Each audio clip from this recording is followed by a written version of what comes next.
ओम ब्रह्मदक्षश्वी देवेशी भरद्वाजे पुनर्वसु हुताशिवेशी चरक प्रभृतिभ्यो नमो नमः। पातंजल महाभाष्य चरक प्रति संस्कृते मनोवाक्काय दोषाणाम हरते अहिपतये नमः। सभी गुरुजनों और ऋषि मुनियों का वंदन करते हुए अपनी आज की सतत संहिता अध्ययन की कक्षा शुरू करेंगे। अपनी आज तक की कक्षाओं में हमने सूत्री स्थान, निदान स्थान, विमान, शारीर, इंद्रिय स्थान और चिकित्सा स्थान के कुछ अध्यायों की विषय अनुक्रमणिका यानी कि उनकी इंडेक्स देखी है। ये देखा है कि सूत्री स्थान के जो 30 अध्याय हैं उनमें किस अध्याय में किस किस विषयों का वर्णन किया गया है। फिर उसके बाद हमने निदान स्थान देखा था। निदान स्थान के 8 चैप्टरों में किन किन विषयों का वर्णन किया गया है ये देखा था। निदान के बाद विमान, विमान के बाद फिर शारीर, शारीर के बाद फिर इंद्रिय स्थान, और अब जो है हम चिकित्सा स्थान के जो अध्याय हैं, चिकित्सा स्थान के जो अध्याय हैं उनके हर एक अध्याय में किन किन विषयों का वर्णन किया गया है ये देख रहे हैं। और चिकित्सा स्थान में भी अभी तक हमने चैप्टर नंबर 22 यानी कि तृष्णा चिकित्सा तक ये इस चीज़ का अध्ययन कर लिया है कि किस अध्याय में किन किन विषयों का वर्णन किया गया है। तो आज जो हम स्टार्ट करेंगे अपने 23वें अध्याय यानी कि चरक चिकित्सा के विष चिकित्सा अध्याय में किन किन विषयों का वर्णन करा गया है उसके बारे में पढ़ेंगे। तो स्टार्ट करते हैं। आप लोग जो है अगर आपके पास चक्रपाणी टीका होगी तो उसकी जो इंडेक्स है वो निकालिएगा। अगर वो नहीं है तो नॉर्मल जो आपके पास हिंदी का ट्रांसलेशन होगा उसकी आप इंडेक्स निकाल सकते हैं। तो सबसे पहले जैसे कि विष चिकित्सा हम देख रहे हैं, विष चिकित्सा अध्याय की विषय अनुक्रमणिका देख रहे हैं। तो देखिए सबसे पहले उसमें क्या बताया है। विष चिकित्सितम विषस्य प्राग उत्पत्ति निरुक्ति योनि प्रभाव आदि, यानी कि सबसे पहले विष चिकित्सा अध्याय में इन्होंने हमें विष की उत्पत्ति कैसे हुई यानी कि सर्वप्रथम विष की उत्पत्ति कैसे हुई वो बताया है। विष की निरुक्ति क्या है वो बताया है।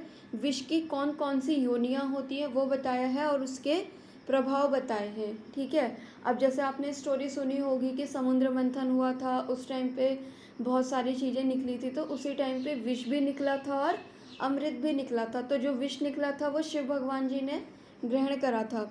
तो इस तरीके से आगे इन्होंने चैप्टर में ये स्टोरी पूरी बताई हुई है अलग अलग तरीके से।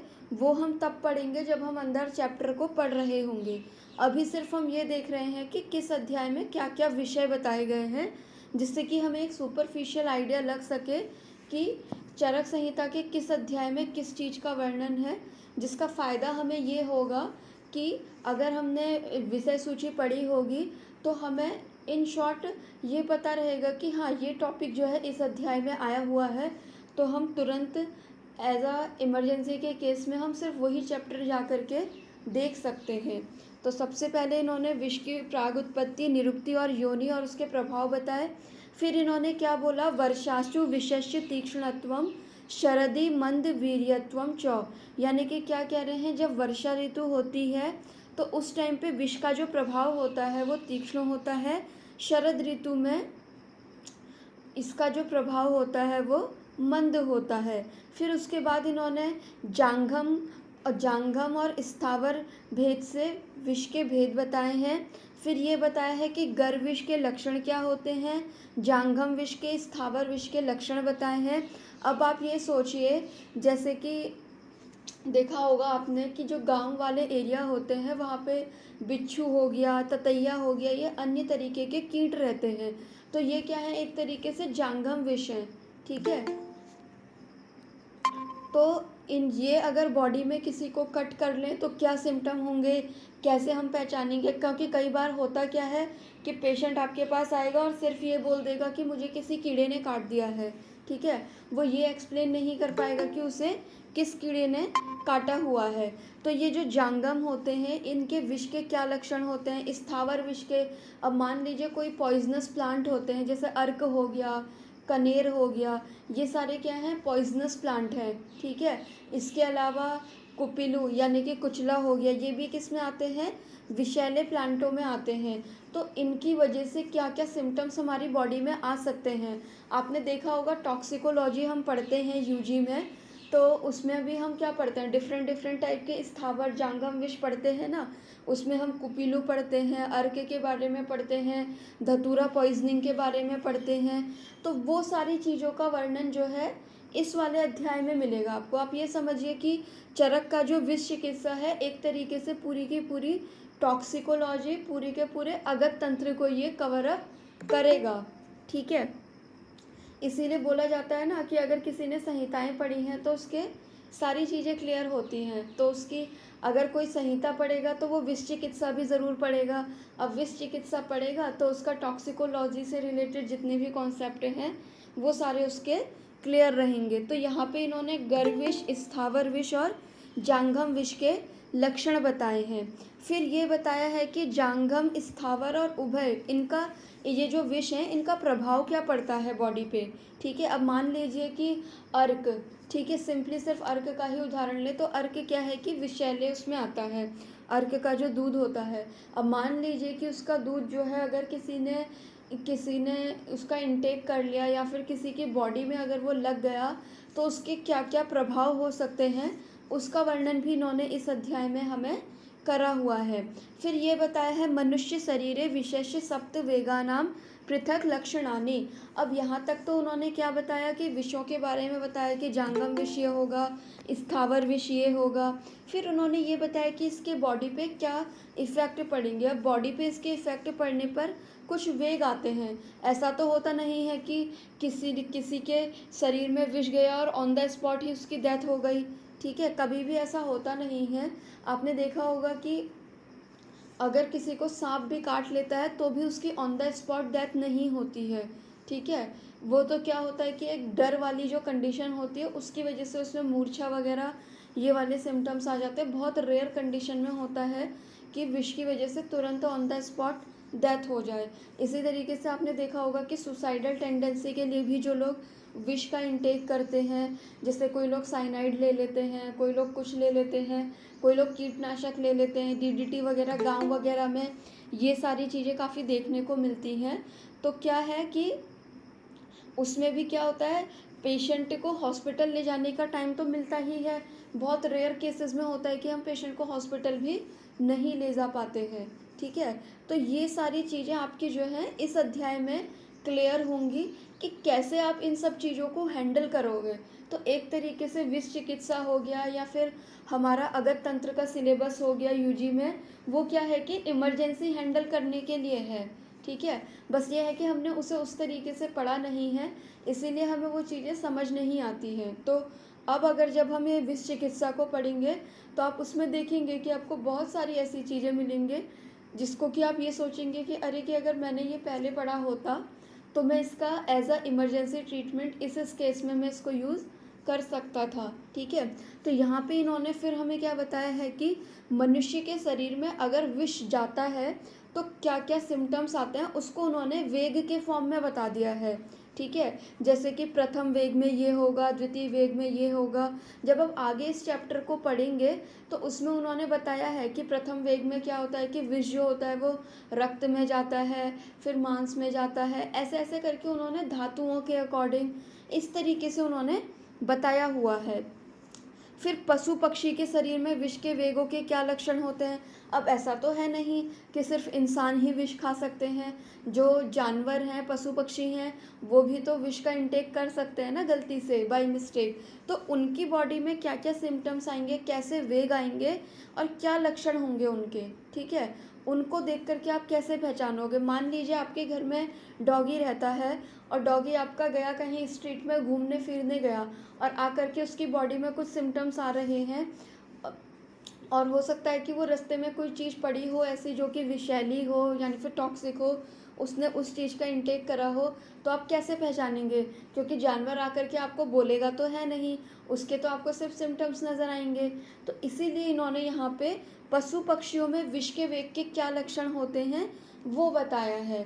ठीक है। फिर उसके बाद विष के 10 गुण बताए हैं, ठीक है, विष के 10 गुण बताए हैं और ये भी बताया है कि विष के ये जो 10 गुण होते हैं ये हमारा जो ओज होता है उसके अपोजिट होते हैं। फिर ये क्या कह रहे हैं, दोष स्थान प्रकृति प्राप्य विषम यश करोति, यानी कि क्या कह रहे हैं कि जो ये विष होता है, विष हमारी बॉडी में जा कर के कौन से दोष को इफ़ेक्ट कर रहा है, कौन से स्थान को इफ़ेक्ट कर रहा है, उसके अकॉर्डिंग इसके क्या क्या सिम्टम्स होते हैं वो बताए हैं। दूषी विष के क्या लक्षण हैं वो बताया है, ठीक है। फिर ये बताया है कि विष लेने से किसी की डेथ कैसे हो जाती है और उसके लक्षण क्या क्या होंगे। फिर इन्होंने विष के चतुर्विंशति उपक्रम, उपक्रम यानी कि विष के 24 टाइप के ट्रीटमेंट बताए हैं, ठीक है। उसमें उन्होंने क्या बताया है, वेणिका बंधन, वेणिका बंधन यानी कि क्या, अगर किसी की बॉडी में हमें लग रहा है कि विष चले गया है, मान लीजिए किसी को बिच्छू ने काट दिया या फिर सांप ने काट दिया, ठीक है, तो हमें क्या करना है, वेणिका बंधन, वेणिका बंधन यानी कि क्या, हम आपने मूवीज़ वगैरह में भी देखा होगा कि मूवीज़ वगैरह में भी आपने देखा होगा कि अगर किसी को सांप काट लेता है तो सबसे पहले क्या करते हैं, जिस एरिया में सांप ने काटा होता है उससे कुछ डिस्टेंस पे हम क्या करते हैं, अरिष्ट बंधन करते हैं, कुछ कपड़ा सा हम बांध देते हैं। क्यों बांधते हैं, जिससे कि वो जो विष है वो पूरी बॉडी में ना फैले। फिर दूसरा क्या करते हैं, आचूषण करते हैं, यानी कि सक करके उस विष को निकाला जाता है। निष्पीड़न है, ठीक है, उत्कर्तन है, आचूषण है, रक्त स्राव कराते हैं, प्रदेह सेक, ठीक है, दाह करते हैं, वमन करवाते हैं, विरेचन करवाते हैं। तो इस तरीके से इन्होंने विष की 24 प्रकार की चिकित्सा इन्होंने बता दी है, ठीक है। फिर ये बताया है कि सप्त विष वेगा नाम चिकित्सा, अब ये बोल रहे हैं कि विष के जो 7 वेग होते हैं उनकी कैसे चिकित्सा कर दी है, कि प्रथम वेग में आप क्या करोगे, द्वितीय वेग में क्या करोगे, वो बताया है। फिर उसके बाद हमें विषर कुछ अगध बताए हैं। फिर विष में मंत्र का योग बताया है कि कैसे मंत्र का प्रयोग करना चाहिए, ठीक है। मैं आपको जो है मुंशी प्रेमचंद्र की स्टोरी से रिलेटेड एक वीडियो पड़ी हुई है यूट्यूब पे, वो मैं आपको शेयर करूँगी। उसमें विष के उसमें उन्होंने मंत्र का इफ़ेक्ट दिखाया हुआ है, ठीक है, तो वो मैं आपको शेयर करूँगी, वो आप देखिएगा तो आपको पता चलेगा कि हाँ, कि कैसे मंत्रों की कितनी वैल्यू होती है, कैसे मंत्रों के यूज़ से ही हम किसी के विष को हम दूर कर सकते हैं, ठीक है। फिर उसके बाद आता है दोष स्थान भेदेन विष की चिकित्सा। फिर आते हैं कि विष का अगर संक्रमण हो जाए, यानी कि विष की वजह से कोई इन्फेक्शन वगैरह हो जाए तो उसकी चिकित्सा हमें कैसे करनी है। फिर विष में नश्य का यूज़ कैसे करना है, अंजन का यूज़ कैसे करना है, ठीक है। फिर डिफरेंट टाइप के इन्होंने कुछ अगध बताए हैं, जैसे गंध हस्ती, हस्ती नाम अगध, महागंध हस्ती नाम अगध, ठीक है। फिर 3 प्रकार के अगध बताए हैं, धूम अगध बताया है, क्षार अगध बताया है। फिर इसके बाद इन्होंने ये बताया है विष प्रदातु लक्षणानि। अब आप देखिए कि हमारे जो संहिताएं लिखी गई हैं वो पहले के टाइम पे लिखी गई हैं, और उस टाइम पे क्या होता था कि राजा वाली चीज़ें चलती थी कि एक राजा है, उसके मंत्री हैं, उसके सेवक हैं, इस तरीके का चलता था। और उस टाइम पे ऐसा होता भी था कि राजा को मारने के लिए कोई दूसरे उसके जो दुश्मन थे वो उसके नौकर बन के आते थे और उसे विष वगैरह का इंटेक करवा देते थे। तो ये बता रहे हैं कि अगर कोई व्यक्ति किसी को विष दे रहा है तो उसके क्या लक्षण होंगे, ठीक है। अगर किसी ने किसी के खाने में विष मिला दिया है तो उस अन्न के क्या लक्षण होंगे, कैसे हम पहचानेंगे, ठीक है। फिर उसके बाद इन्होंने ये बताया है कि सविष धूम के क्या लक्षण होंगे, जल के क्या लक्षण होंगे। अब मान लीजिए कि अगर एयर में पोल्यूशन आ गया तो यानी कि वो जो हवा है वहाँ की वो विषैली हो गई, यानी कि उसमें विष का इफ़ेक्ट आ गया, तो उसके क्या लक्षण होंगे। अगर कहीं का वाटर है, वाटर में अगर विष का इफ़ेक्ट आ गया, विष का इफ़ेक्ट आ गया, ऐसा नहीं है कि आपने वहाँ के जल में जा कर के आपने उसमें कोई साइनाइड मिला दिया या फिर आपने कुछ कर दिया, ठीक है। साइनाइड मिलाना या फिर कोई और दूसरे विषैले पदार्थ मिलाना वो तो अलग है, उससे अलग भी कई सारी चीज़ें होती हैं, ठीक है, जिसकी वजह से हमारा जो जल है वो विषैला हो सकता है। जैसे मान लीजिए कि वहाँ पे कोई ऐसा जानवर, कोई विषैला जानवर अगर उस पानी में मर गया तो उससे भी वहाँ का जल जो है वो विषैला हो जाएगा, तो उसके क्या लक्षण होते हैं वो बताया है। फिर ये बता फिर इसके बाद इन्होंने सर्प विष के बारे में बताया है।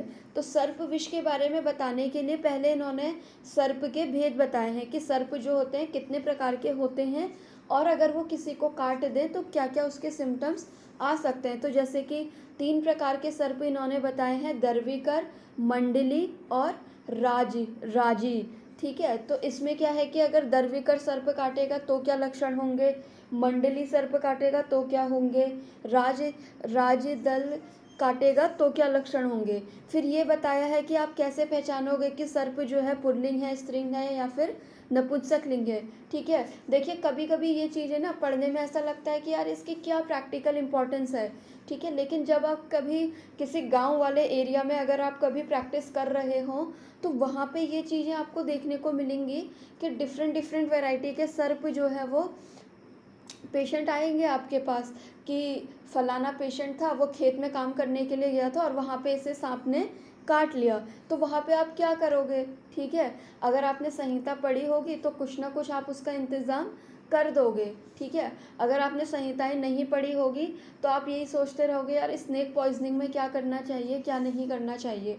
अभी जैसे हमारा इंटरव्यू हुआ था मेडिकल ऑफिसर का, उसमें भी इस तरीके की क्वेश्चनिंग पूछी जा रही थी कि मान लीजिए कि आपकी पोस्टिंग गांव में होती है और वहाँ पे कोई पेशेंट आता है कि उसे सांप ने काट लिया है, या फिर कोई लेडी आती है वो कहती है कि मैं घास काटने गई थी, वहाँ पे मुझे किसी कीड़े ने काट लिया, तो आप उसका ट्रीटमेंट कैसे करोगे। ठीक है, और उस टाइम पे जो बच्चे इंटरव्यू दे करके आ रहे थे वो ये पूछ रहे थे कि इंटरव्यू वाले बहुत पागल हैं कि वो ऐसे ऐसे क्वेश्चन पूछ रहे हैं कि जो कि सिलेबस में है ही नहीं। ठीक है, क्या कह रहे थे कि वो ये पूछ रहे हैं कि सांप ने काट लिया तो क्या होगा, इसने काट लिया तो क्या होगा, जबकि सारे के सारे क्वेश्चंस जो थे वो आयुर्वेद से ही थे एक तरीके से देखा जाए तो। क्योंकि अगर किसी को सांप काट रहा है तो इसका वर्णन भी तो आचार्यों ने विष चिकित्सा में करा हुआ है ना। अब हमने वो चीज़ नहीं पढ़ी तो उसमें हमारी मिस्टेक है, तो इसलिए हम दूसरे को ब्लेम नहीं कर सकते कि वो ऐसे क्वेश्चन हमसे क्यों पूछ रहा है। ठीक है, इसी तरीके से उसमें रेबीज़ के बारे में पूछा गया था। अब ठीक है, रेबीज़ के बारे में वहाँ पे अगर पूछ रहे हैं तो आपके आयुर्वेद में भी तो अलर्क विष के नाम से आया हुआ है ना रेबीज़ का रेफरेंस। ठीक है, अब ये हमारी गलती है कि हमने वो चीज़ नहीं पढ़ी है। ठीक है, तो इस तरीके से जब हम गांव वगैरह में प्रैक्टिस करते हैं तो वहाँ पे हमें ये चीज़ें काम आती हैं। क्योंकि देखिए शहरों में अगर हम प्रैक्टिस कर रहे हैं तो हम डायरेक्ट पेशेंट को रेफ़र कर सकते हैं कि हाँ तुम्हें डॉगी ने काट लिया है तो जाओ जा कर के रेबीज़ के इंजेक्शन लगा लो या फिर ये कर लो वो कर लो। ठीक है, लेकिन अगर आप ऐसी जगह पे प्रैक्टिस कर रहे हैं जहाँ पे कि बहुत ही पिछड़ा इलाका है, जहाँ पे ना एलोपैथ डॉक्टर है भी, तो वहाँ पे रेबीज़ के इंजेक्शन की फैसिलिटी नहीं है। और आप ऐसा तो करोगे नहीं कि जाओ तुम चले जाओ, उस टाइम पे तो आपको ही हैंडल करना पड़ेगा। तो वहाँ पे आपको कौन कौन सी औषधियाँ आपके पास अवेलेबल हैं उससे ही आपको वो ट्रीट करना होता है। ठीक है, अभी जैसे मैं आपको एक केस बताऊँ, एक दूसरे ग्रुप में आया हुआ था वो, उसमें एक डॉक्टर ने अपना एक्सपीरियंस शेयर करा हुआ था। उसमें क्या था, एक छोटा बच्चा था, उसे ततैये ने काट लिया था। ठीक है, ततैये ने काट लिया था और उसके बाद क्या हुआ था कि उसमें पूरी स्वेलिंग आ गई थी उसके हेड में भी फेस में भी। और उसमें हुआ क्या था कि सब लोग डॉक्टर के पास जाने के लिए मतलब कि बहुत ज़्यादा वो हो रहा था। जैसे होता ही है कि ततैया काट ले स्वेलिंग आ जाए, ऊपर से बच्चे को काट ले तो कितना ज़्यादा हौच पौच हो जाती हैं चीज़ें। तो उसमें क्या हुआ था कि सबसे नियर बाई वही डॉक्टर थे, तो उन्होंने क्या करा, उनके पास महाकल्याणक घृत रखा हुआ था। तो लोकली तो उन्होंने क्या करा कि उस घृत को अप्लाई करा और इंटरनली उन्होंने उस बच्चे को संजीवनी वटी खाने के लिए दी। ठीक है, अब आप ये सोच रहे हो कि संजीवनी वटी क्यों दी खाने के लिए। ठीक है, जब आप संजीवनी वटी के बारे में संहिताओं से पढ़ोगे यानी कि भेषज रत्नावली से पढ़ोगे तो उसमें उन्होंने बताया है कि संजीवनी वटी जो है वो विष में भी प्रयोग करी जाती है। और ततैया ने अगर उस बच्चे को काटा है तो क्या है, एक तरीके से कीट विष है वो। ठीक है, तो उसमें उन्होंने इसीलिए उन्होंने उसमें क्या करा था कि संजीवनी वटी दी थी। अब आप सोच रहे होंगे कि घृत क्यों दिया। ठीक है, तो घृत के जो प्रभाव होते हैं वो क्या होते हैं, विषनाशक होते हैं, इसीलिए उन्होंने उसमें घृत को भी यूज़ करवाया था। और उन्होंने ये शेयर करा था कि with in half an hour पे बच्चे की जो दिक्कत थी वो ख़त्म हो गई थी। पहले बच्चा बहुत रो रहा था क्योंकि स्वेलिंग वगैरह थी, तो उसकी वो स्वेलिंग भी ख़त्म हो गई थी और उसे जो पेन हो रहा था वो भी ख़त्म हो चुका था। ठीक है, अब देखिए उन डॉक्टर ने ये चीज़ें क्यों यूज़ कर पाए वो, क्योंकि उन्होंने संहिता पढ़ी हुई थी, अपना आयुर्वेद पढ़ा हुआ था। ठीक है, अगर उन्होंने नहीं पढ़ा होता, अगर उन्होंने ये नहीं पढ़ा होता कि संजीवनी बटी को हम विष चिकित्सा में यूज़ करते हैं, तो वो उसको दे थोड़ ना पाते। वरना तो उनके दिमाग में अगर उन्होंने नहीं पढ़ा होता तो यही रहता कि संजीवनी बटी या तो फीवर में देते हैं या फिर आम पाचन के लिए देते हैं। जबकि आप संजीवनी बटी के बारे में पढ़ोगे तो उसमें उन्होंने टैबलेट के हिसाब से दिया है कि 1 गोली अजीर्ण में देनी है, 2 गोली अग्निमांद में देनी है, 3 गोली ज्वर में, 4 गोली विष में।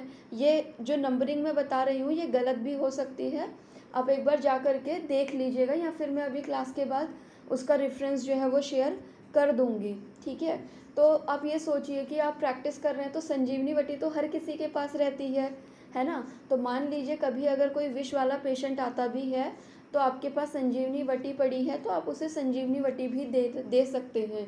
ठीक है, और घृत वगैरह की प्रिपरेशन भी नॉर्मली हमारे ओपीडी वगैरह में रहती ही है। ठीक है, तो इस तरीके से ये क्या है कि ये वाले चैप्टर भी क्या होते हैं, यूज़ में आते हैं। होता क्या है कि हम इन चैप्टर को उड़ाते हुए चलते हैं, हम पढ़ते नहीं हैं इन्हें।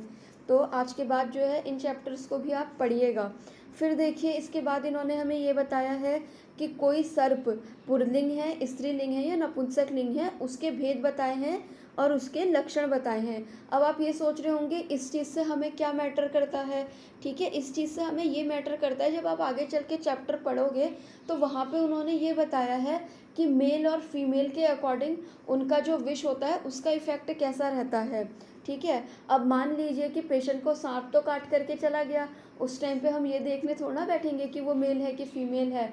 ठीक है, लेकिन कभी कभी होता क्या है कि वो सांप जो है वहीं आसपास कहीं घूम रहा होता है और हमें नज़र में आ जाता है। और वैसे भी गांव के लोग तो आपको पता है कि कितने इंटेलिजेंट होते हैं, वो लोग खुद ही तुम्हें बता देंगे कि हमें मेल सांप ने काटा कि फीमेल सांप ने काटा। तो वो चीज़ आपके लिए मैटर करती है कि अगर पेशेंट खुद से ऐसा बोल रहा है तो आपका ट्रीटमेंट प्रोटोकॉल क्या रहेगा। फिर उसके बाद इन्होंने ये बताया है गर्भिणी और सूतिका, यानी कि अगर गर्भिणी सर्प है, सूतिका सर्प है तो उसके काटने से क्या क्या लक्षण होंगे।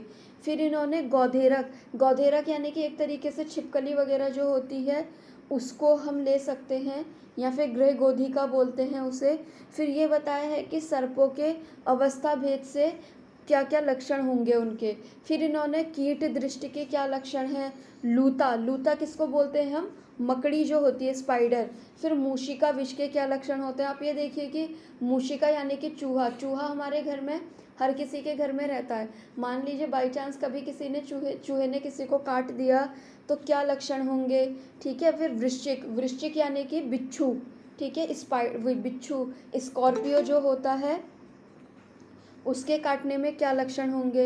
ये स्कॉर्पियो वाला भी, स्कॉर्पियो पॉइजनिंग भी आपको क्या है कि गांव वाले एरिया में ज़्यादा देखने को मिलेंगी। ठीक है, फिर उसके बाद कड़ब है, उच्चित है, सविष, मंडूक है, मंडूक यानी कि मेंढक, मेंढक आपने देखा होगा कि गर्मियों के टाइम पे कैसे घूमते रहते हैं, उसके काटने से क्या लक्षण होंगे। गृह गोधिका यानी कि छिपकली। फिर उसके बाद है मक्षिका, मक्षिका के काटने से क्या लक्षण होंगे। मक्षिका से आप ये भी ले सकते हैं कि मक्षिका से आप ये ततैया वगैरह भी ले सकते हैं। फिर इसके बाद इन्होंने ये बताया स्नान काल, स्वभाव, इससे हम उसकी साध्यता असाध्यता कैसे डिसाइड करेंगे। अब पेशेंट तो हमारे पास आ गया अपनी विष की कंडीशन लेकर के, अब हम कैसे डिसाइड करेंगे कि वो साध्य है, असाध्य है या फिर याप्य है। फिर उसके बाद इन्होंने सर्प के काल आदि भेद से ये बताया है कि काल के अकॉर्डिंग, ठीक है, यानी कि आपको बरसात में किसी सांप ने काटा, गर्मियों के टाइम पे किसी सांप ने काटा, सर्दियों में किसी ने काटा, तो उसके अकॉर्डिंग उसका जो विष है उसका प्रभाव क्या होगा, तीक्ष्ण होगा, मंद होगा कि सम रहेगा। ठीक है, फिर ये बताया है कि अगर किसी कीट ने काट दिया है तो वात आदि की अधिकता से उसके लक्षण क्या होंगे। ठीक है, हम कैसे पहचानेंगे कि इस कंडीशन में इसकी बॉडी में वात के लक्षण मिल रहे हैं कीट काटने के बाद, तो वो बताया है उन्होंने।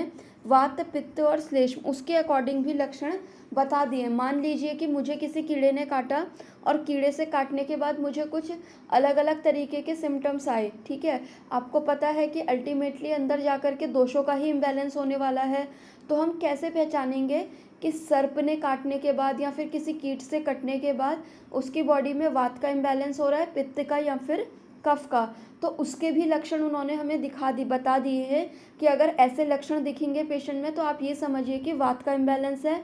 अगर कीट से कटने के बाद ऐसे लक्षण दिखेंगे तो इससे आप ये समझिए कि पित्त दोष का इम्बैलेंस हुआ है। और ऐसे लक्षण मिल रहे हैं तो आप ये समझिए कि कफ का इम्बैलेंस है। तो उसी के अकॉर्डिंग ही अगर हमारे पास कुछ नहीं है तो सिंपली हम क्या करेंगे, उसके वात पित्त कफ को ही बैलेंस करेंगे। वात पित्त कफ को बैलेंस करेंगे तो विष का प्रभाव भी ऑटोमेटिकली शांत होना स्टार्ट हो जाएगा। फिर इन्होंने ये बताया है कि सविष कुक्कुर आदि दष्ट लक्षणम, यानी कि अगर कोई कुत्ता काटता है, ठीक है। अभी जो मैं आपको बता रही थी कि इंटरव्यू में पूछा जा रहा था कि अगर किसी को डॉगी काट दे तो आप कैसे वो करोगे, ठीक है। तो इसके लक्षण भी इन्होंने यहाँ पे बताए हुए हैं, उसकी चिकित्सा बताई हुई है। फिर क्या बोल रहे हैं कि विषे हृदय दाह प्रसेकयो चिकित्सा। क्या कह रहे हैं कि जब विष का प्रभाव पड़ता है बॉडी पे और उस टाइम पे अगर हृदय में कोई दिक्कत आए, यानी कि आपने देखा होगा कि अगर किसी को सांप काट लेता है तो वो इतना घबरा जाता है कि उसके दिल की धड़कन जो है बहुत तेज़ हो जाती है, ठीक है। तो ये वाली कंडीशन में, दाह की कंडीशन में, प्रसेक यानी कि अगर सलाइवेशन अगर पेशेंट को हो रहा है तो हमें क्या चिकित्सा करनी है। अगर विष जो है सिरोगत हो गया है तो क्या चिकित्सा करनी है, अक्षिगत हो गया है तो क्या चिकित्सा करनी है, कंठगत हो गया है तो क्या चिकित्सा होगी, आमाशयगत है तो क्या चिकित्सा होगी, पक्वाशयगत है तो क्या चिकित्सा होगी, ठीक है। आपने एलोपैथ में देखा होगा कि कोई पॉइजनिंग में हम गैस्ट्रिक लेवाज करवाते हैं, किसी में हम गैस्ट्रिक लेवाज नहीं करवाते हैं। तो उसी तरीके से अपने आयुर्वेद में भी बताया है कि आमाशयगत होगा तो क्या कराना है, पक्वाशयगत होगा तो क्या कराना है, रसगत यानी कि अपना तो दोष धातु का कॉन्सेप्ट है, तो यानी कि रसगत हो रहा है तो क्या चिकित्सा है, रक्तगत है तो क्या चिकित्सा है, मांसगत है तो क्या चिकित्सा है। फिर उसके बाद उन्होंने कुछ सिद्ध योग बताए हैं, कीट विष में कुछ लेप बताए हैं। फिर ये जो लूता विष है, मूषक विष है, इनमें डिफरेंट तरीके के कुछ योग बताए हैं। वृश्चिक आदि ने अगर विष लग गया है तो उसके योग बताए हैं। फिर ये बताया है कि जलोका विष की चिकित्सा। अब आप ये देखिए कि आप लोग सभी अपनी प्रैक्टिस में जलोका का बहुत अच्छे से यूज़ करते होंगे, ठीक है। वैसे तो हम लोग क्या है कि नॉन पॉइजनस जलोका का यूज़ करते हैं, लेकिन मान लीजिए कभी बाई चांस, क्योंकि जलोका लेने हम खुद से तो जा नहीं रहे हैं, जलोका तो हम किसी दूसरे से ले रहे हैं तो मान लीजिए गलती से अगर कभी उसने सविष जलोका दे दी, वैसे तो हम निर्विष जलोका यूज़ करते हैं, लेकिन अगर बाई मिस्टेक कभी सविष जलोका आ जाती है तो उसकी क्या चिकित्सा होगी वो इन्होंने बताया है, ठीक है। फिर इन्होंने ये बताया है कि विष ग्रह गोधा यानी कि क्या, जो ये छिपकली होती है घरों में, उसके विष की हम कैसे चिकित्सा करेंगे। फिर ये बताया है कि विष में पंचशीर्ष अगत का वर्णन देखने को मिलता है इसमें हमें, ठीक है। फिर ये आपने पढ़ा भी होगा शिरीष विषग्ना नाम। अगर आपके पास कुछ नहीं है तो आप शिरीष की कोई प्रिपरेशन अपने पास रख सकते हैं विष को ट्रीट करने के लिए। फिर ये बताया है नख दंत विष लक्षणम और उसकी चिकित्सा। अब आप ये देखिए कि मान लीजिए बिल्ली है, बिल्ली ने अपने नख से आपको चिंगोरे लगा दिए, ठीक है। इसके अलावा कुत्ता है, ठीक है, उसने क्या करा, अपने दांतों से आपको काट दिया, तो उसके क्या लक्षण होंगे और उसकी चिकित्सा कैसे करी जाएगी, ठीक है। फिर उसके बाद इन्होंने शंका विष के लक्षण बताए हैं। शंका विष यानी कि क्या, कि किसी को मान लीजिए कोई इंसान क्या कर रहा था, अंधेरे से जा रहा था और उसके पैर में क्या हुआ, रस्सी लगी, ठीक है, लेकिन उसके दिमाग में क्या हुआ, वो जंगल से जा रहा था और उसको पता था कि ये जंगल वाला एरिया है तो यहाँ पे ज़रूर क्या है कि सांप ही घूमते रहते हैं। तो भले ही उसका जो बॉडी हुई थी वो रस्सी से टच हुई थी, लेकिन उसके दिमाग में क्या आया कि मुझे सांप ने काट लिया है। तो इस तरीके का जो ये शंका विष होता है उसके क्या लक्षण होते हैं और उसकी चिकित्सा क्या होती है वो बताया है। फिर ये बताया है कि विष अर्तानाम हितानि अन्नपानानि, यानी कि अगर किसी की बॉडी में विष चला गया है तो उस टाइम पे हमें उसे कैसा अन्नपान देना है। अब देखिए, विष से आप यहाँ पे सिर्फ जानवरों से काटने के बाद होने वाला विष सिर्फ ये मत समझिए। आपने देखा होगा कि आम दोष को भी आचार्यों ने कहीं कहीं पे विष की संज्ञा दी हुई है, ठीक है। और ये भी बताया हुआ है कि आम विष के क्या लक्षण होंगे। तो आप ये सोचिए कि जब किसी की बॉडी में बहुत ज़्यादा आम की कंडीशन है और वो आम जो है आम विष में कन्वर्ट हो चुका है, तो उस टाइम पे आपको पेशेंट को क्या खाने के लिए बोलना है, क्या उससे आपको पथ्य पालन कराया है, उसका वर्णन भी इन्होंने यहाँ पे दिया हुआ है। तो आप विष चिकित्सा को सिर्फ ये समझ के मत चलिए कि अरे इसमें तो सांप ने काटा तो ये होगा, कीट ने काटा तो ये होगा, सिर्फ इसका वर्णन है। इसमें आपको बहुत सारा एक्सप्लोर करने के लिए मिलेगा।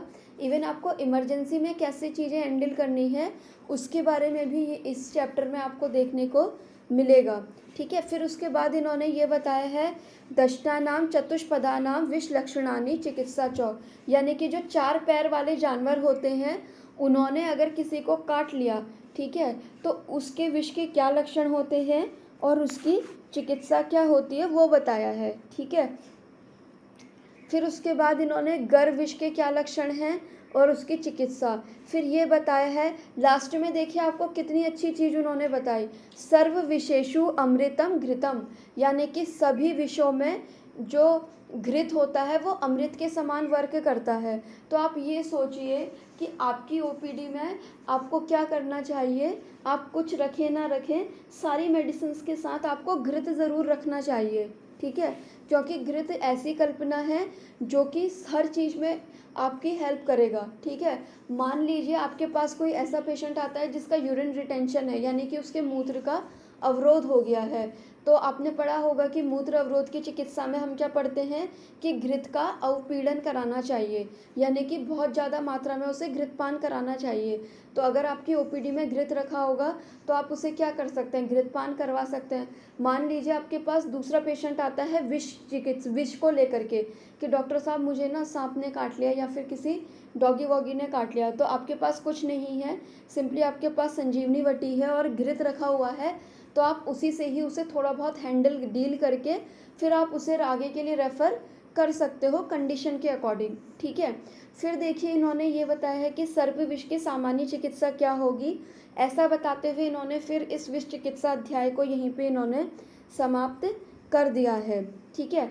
अब देखिए विष चिकित्सा के बाद अब हम देखेंगे मदात्य चिकित्सा, ठीक है, कि मदात्य चिकित्सा में किन किन विषयों का वर्णन किया गया है। तो मदात्य चिकित्सा में सबसे पहले तो इन्होंने मद्य की प्रशंसा करी है, ठीक है।